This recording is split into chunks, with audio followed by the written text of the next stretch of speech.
আশীৰ্বাদ যাত্ৰাত মুখ্যমন্ত্ৰীয়ে ভাগিনক দিলে উপহাৰ। মুখ্যমন্ত্ৰীয়ে ভাগিনক খুলি দিলে লাখ টকা মূল্যৰ হাতঘড়ী। ৰাধা কোম্পানীৰ ঘড়ী লাভ কৰি আনন্দত ফৰিং চিটিকা অনুৰাগীৰে।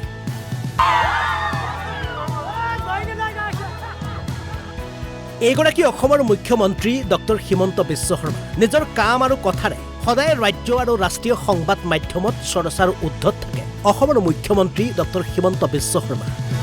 পাছে এইবাৰ আন এক ব্যতিক্ৰমী কামেৰে আকৌ চৰ্চালৈ আহিছে মুখ্যমন্ত্ৰীগৰাকী। ইতিমধ্যে আগন্তুক বিধানসভা নিৰ্বাচনক লৈ ৰাজ্যজুৰি বিজেপি আৰম্ভ কৰিছে জন আশীৰ্বাদ যাত্ৰা। আৰু এই যাত্ৰাৰ মূল আকৰ্ষণ হৈছে ৰাজ্যৰ মুখ্যমন্ত্ৰীগৰাকী। আৰু পূৰ্ব নিৰ্ধাৰিত পৰিকল্পনা অনুসৰি মুখ্যমন্ত্ৰীগৰাকীয়ে আজি গহপুৰত চলাইছিল জন আশীৰ্বাদ যাত্ৰা। পাছে এই যাত্ৰাতে ভিৰৰ মাজৰ পৰা এগৰাকী ভাগিনে প্ৰশংসা কৰিলে মুখ্যমন্ত্ৰী তথা মামাৰ হাতঘড়ীটো। লগে লগে মুখ্যমন্ত্ৰীয়ে ক'লে লাগে নেকি? ভাগিনে লাগে বুলি কোৱাৰ লগে লগে মুখ্যমন্ত্ৰীয়ে খুলি দিলে নিজৰ হাতঘড়ীটো। আপোনাৰ ঘড়ীটো ভাল লাগিছে দেই। দিব নেকি?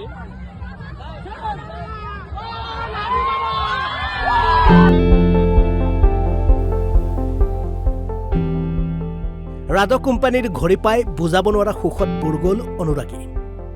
মামাৰ ঘড়ী লৈ ভাগিনে ভিৰ ফালি ফালি চিঞৰি সুখত দৌৰিলে। পাছে ইণ্টাৰনেটত চাৰ্চ কৰি জানিব পৰা গ'ল মুখ্যমন্ত্ৰীয়ে ভাগিনক দিয়া ৰাধা কোম্পানীৰ ঘড়ীটোৰ মূল্য 1,97,300 টকা।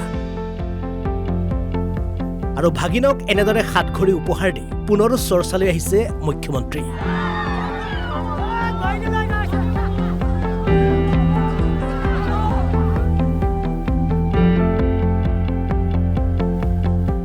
নমস্কাৰ, মোৰ নাম শান্তনু আৰু মই ছয়দুৱাৰ মহাবিদ্যালয়ৰ বৰ্তমান ছেকেণ্ড ছেমিষ্টাৰত পঢ়ি আছোঁ মেথামেটিক্স ডিপাৰ্টমেণ্টৰ পৰা।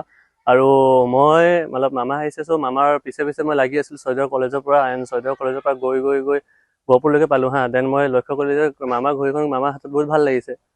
দেন মই মামাক ক'লোঁ যে মামা আপোনাৰ ঘড়ীখন ভাল লাগিছে বুলি। দেন মামাই হাঁহিলে। সেইটো সময়ত বহুত ধুনীয়াকৈ এটা হাঁহি দিছে। ত' মই এইটো ভিডিঅ' কেপচাৰ কৰি আছিলোঁ সেইটো সময়ত। দেন মামাই ক'লে যে লাগিব নেকি ঘড়ীখন বুলি। দেন ময়ো ফূৰ্তি লাগি গ'ল আৰু সেইটো সময়ত ময়ো ক'লোঁ দিয়ে নেকি। চ' মামাই সেইটো সময়তে মোক ঘড়ীখন ওলাই কিনি দিব ধৰিলে। ত' মই গ'লোঁ, ঘড়ীখন ল'লোঁ। চবৰ হাত গৈ আছিলে কিন্তু মামাই মোকে চাই কিনি মোকে দিলে।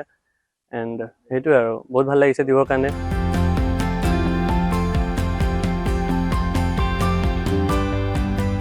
Bureau' report, Assam live 24।